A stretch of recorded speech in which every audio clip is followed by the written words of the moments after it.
Hi friends, facts ಮಗ ಚಾನಲ್ಗೆ ಸ್ವಾಗತ. ಈ ಭೂಮಿಯಲ್ಲಿ ವಿಜ್ಞಾನ ಮುಂದುವರೆದರೂ ಕೂಡ ಇವತ್ತಿಗೂ ಉತ್ತರ ಸಿಗದಿರುವ ಒಂದು ಭಯಾನಕ ಪ್ರದೇಶ ಇದೆ. ಅದೇ ಬರ್ಮುಡಾ ಟ್ರಯಾಂಗಲ್. ಉತ್ತರ ಅಟ್ಲಾಂಟಿಕ್ ಮಹಾಸಾಗರದಲ್ಲಿರುವ ಈ ಪ್ರದೇಶವನ್ನು 3 ಜಾಗಗಳು ಸುತ್ತುಕೊಂಡಿವೆ. ಬರ್ಮುಡಾ, ಫ್ಲೋರಿಡಾ ಮತ್ತು ಪೋರ್ಟೋರಿಕೋ. ಈ 3ರ ಮಧ್ಯೆ ಇರುವ ಸಮುದ್ರದ ಭಾಗವೇ ಬರ್ಮುಡಾ ಟ್ರಯಾಂಗಲ್ ಅಂತ ಕರೆಯಲ್ಪಡುತ್ತದೆ. ಈ ಪ್ರದೇಶದಲ್ಲಿ ಹಲವು ವರ್ಷಗಳಿಂದ ಹಡಗುಗಳು, ವಿಮಾನಗಳು ಯಾವುದೇ ಸುಳಿವು ಇಲ್ಲದೆ ಮಾಯವಾಗಿವೆ. ಕೆಲವು ಹಡಗುಗಳು ಸಾಮಾನ್ಯವಾಗಿ ಪ್ರಯಾಣ ಆರಂಭಿಸಿ ಮಧ್ಯದಲ್ಲೇ ಸಂಪರ್ಕ ಕಳೆದುಕೊಂಡಿವೆ.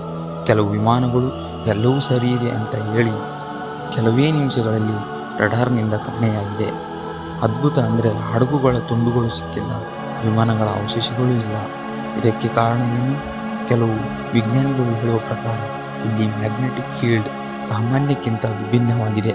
ಆದ್ದರಿಂದ ಕಾಂಪಾಸ್ ನ್ಯಾವಿಗೇಷನ್ ಸಿಸ್ಟಮ್ ಸರಿಯಾಗಿ ಕೆಲಸ ಮಾಡದೇ ದಾರಿ ತಪ್ಪುವ ಸಾಧ್ಯತೆ ಇದೆ.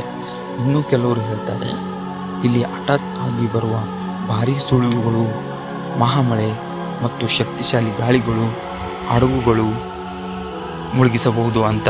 ಆದರೆ ಎಲ್ಲ ಕಾರಣಗಳು, ಎಲ್ಲ ಘಟನೆಗಳು ಉತ್ತರ ಕೊಡ್ತಿಲ್ಲ.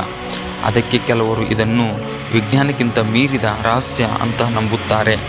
ಇವತ್ತಿಗೂ ಕೂಡ ಬರ್ಮುಡಾ ಟ್ರಯಾಂಗಲ್ ತನ್ನ ಸಂಪೂರ್ಣ ಸತ್ಯವನ್ನು ಯಾರಿಗೂ ಬಿಟ್ಟುಕೊಟ್ಟಿಲ್ಲ.